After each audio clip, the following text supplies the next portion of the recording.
Alberdania argitaletxeak aurkezten du Patxi Zubizarretaren Eztia eta Ozpina. Esatariak Jose Felipe Auzmendi, Ainhoa Ayerbe eta Patxi Zubizarreta. Eztia eta Ozpina. Aurrena astolarrua abandonatu zenuen. Urrena zezen larrua zeharkatzeko eta azkena oilarrarenera iristeko, baina guztietan ere zorriak topatu zenituen. Mohamed Shukri. Lehen atala. Marrakexeko ametsak. Urtero udapartean Imlileraino autobakar bat iristen zen. Herriko aurre eta gazte guztiok begiak bideari lotuak izaten genituen, eta halako batean, bidean gora hauts zirimola bat altxatzen nabaritzen genuenean, zeregin guztiak bertan bera utzi, eta Mohamedi ongietorria egitera joaten ginen, zeren Mohameden abaitzen urtero, udapartean, gure herriskaraino iristen zen auto bakarra.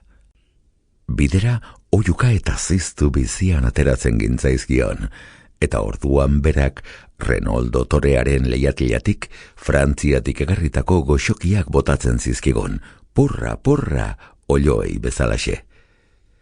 Ea astopista hau behingoz garbitzen duzuen, esan oizikun irriz karkailaka.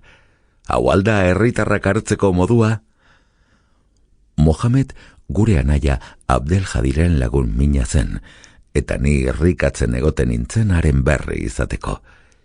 Iritsi alda Frantziara, iritsi alda, galdegiten nion autotik jaitsi bezain laster.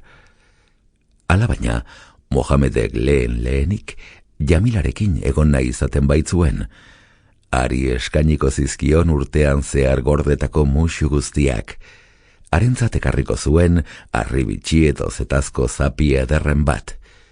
Niri itxaroteko esaten zidan, beste batean lasaiago hitzegingo genuela, eta bien bitartean garbitu bat emateko bere auto hautsez beteari. Lagun artean, oilarrak baino arroago egoten nintzen ni Mohameden begikoa izateagatik, niri beste inori ezpaitzion aginduko autoa garbitzeko.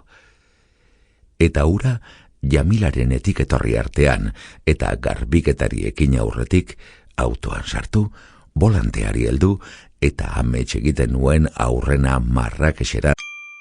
Sample complete. Ready to continue?